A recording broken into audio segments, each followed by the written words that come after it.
পর্দার অন্তরালে বা মিডিয়ার সামনে না, এটা নিয়ে এই সন্দেহগুলো, ধোঁয়াশাগুলো আছে। এরপরে আর একটা প্রশ্ন হচ্ছে তুরস্ক। তুরস্ক এই যুদ্ধে কি করছে, কেন ইরানের পাশে দাঁড়াচ্ছে না বা দাঁড়াবে কিনা? তুরস্ক ইরানের পাশে দাঁড়াচ্ছে না, ইরানের পাশে দাঁড়াবে না। দাঁড়াবে না বলতে যে ইরানের পক্ষ হয়ে যুদ্ধ করবে না, যতক্ষণ পর্যন্ত না তুরস্ককে জোর করে এই যুদ্ধে কোনো পক্ষ টেনে নেবে। আর তুরস্ককে যদি জোর করে এই যুদ্ধে কোনো পক্ষে টেনে নেয়, সেটাও ইরানের পক্ষে যাওয়ার সম্ভাবনা খুব কম।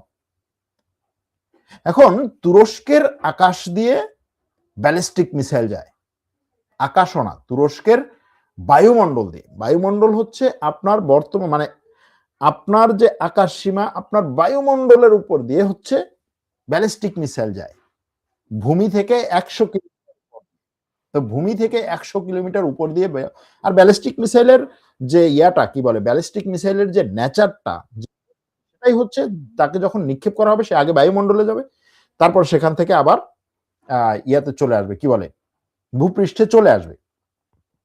তো সেরকম একটা জায়গায় তুরস্কের ভূখণ্ডের উপর দিয়ে 100 কিলোমিটার উপর দিয়ে একটা মিসাইল যাচ্ছিল, মিসাইলটাকে ভূপাতিত করা হয়েছে ন্যাটোর এয়ার ডিফেন্স সিস্টেম দিয়ে।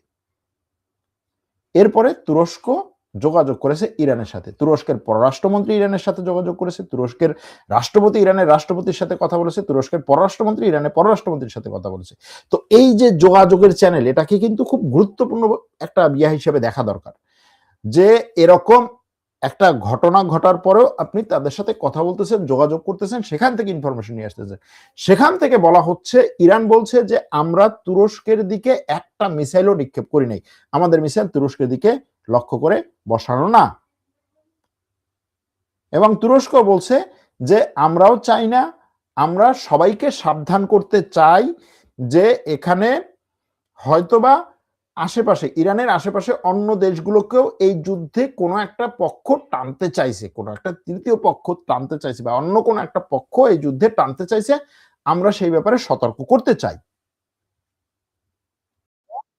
ইসরায়েল এই অঞ্চলে যেভাবে তাণ্ডব চালিয়েছে, যেভাবে এই অঞ্চলে সব আইন উপেক্ষা করে তার নিজের মতো করে মানুষ মেরেছে, সেই ইসরায়েল এখানে হয়তোবা বিভিন্ন দেশকে যুদ্ধে টেনে নিয়ে যেতে পারে।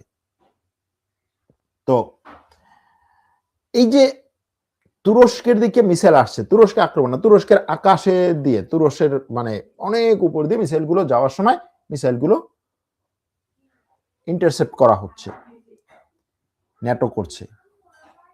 যদি ইরান না করে তাহলে কে করতে পারে? প্রশ্ন হচ্ছে এখানে। যদি এটা ইরান বলছে আমি করি নাই, তো সে করে তারপরে কেন বলবে আমি করি নাই? এটা একটা প্রশ্ন। যদি সে করে তাহলে সে কেন বলবে আমি করি নাই? তার ইয়াটা কি? ভয় পাচ্ছে? ভয় পেয়ে বলবে যে ঠিক আছে ভাই আমি করি না। যদি ভয়ই পায় তাহলে তার এটা নিক্ষেপ করে তার তো লাভ নাই। সে যদি ইরান একটা নিক্ষেপ করে তাহলে তো সে যাকে লক্ষ্য করে নিক্ষেপ করছে তাকে ভয় দেখানোর জন্য করবে। তো আমি যদি একজনকে ভয় দেখানোর জন্য হচ্ছে তার মাথায় বাড়ি দেই, আমি কি বলবো যে না আমি করি নাই? তখন তো আমি বলবো হ্যাঁ আমিই করছি, তুই আমারে ভয় পা। তো এখন ইরান বলছে আমি করিনি, তাহলে কে করতে পারে? করতে পারে ইসরায়েল। এখন ইসরায়েল যদি তুরস্কের দিকে এই ব্যালিস্টিক মিসাইল নিক্ষেপ করে, অথবা কে করতে পারে? করতে পারে আমেরিকা। আমেরিকার এই অঞ্চলে কত ঘাঁটি, কত জায়গায় যে আছে। আর ব্যালিস্টিক মিসাইল তো কোনো মানে রাষ্ট্রের বাইরে যে বিভিন্ন ধরনের সশস্ত্র গোষ্ঠী আছে তাদের কাছে নাই। তারা তো এটা নিক্ষেপ করতে পারে না যে হ্যাঁ ঠিক আছে অমুক জায়গায় হুতিরা আছে, অমুক জায়গায় হিজবুল্লাহ আছে, অমুক জায়গায় এই কি বলে হুতিদের কথা বাদ দিলাম, হিজবুল্লাহ আছে, তারপরে হচ্ছে এই সশস্ত্র পিকেকে আছে, এ আছে, সে আছে, এরা মনে হয় নিক্ষেপ। এদের তো ব্যালিস্টিক মিসাইল নিক্ষেপ করার মতো পরিস্থিতি নেই। তো এখন যদি ইসরায়েল এটা নিক্ষেপ করে তুরস্ক, তাহলে কি ইসরায়েলের বিরুদ্ধে যুদ্ধে দাঁড়াবে? প্রশ্ন হচ্ছে এটা।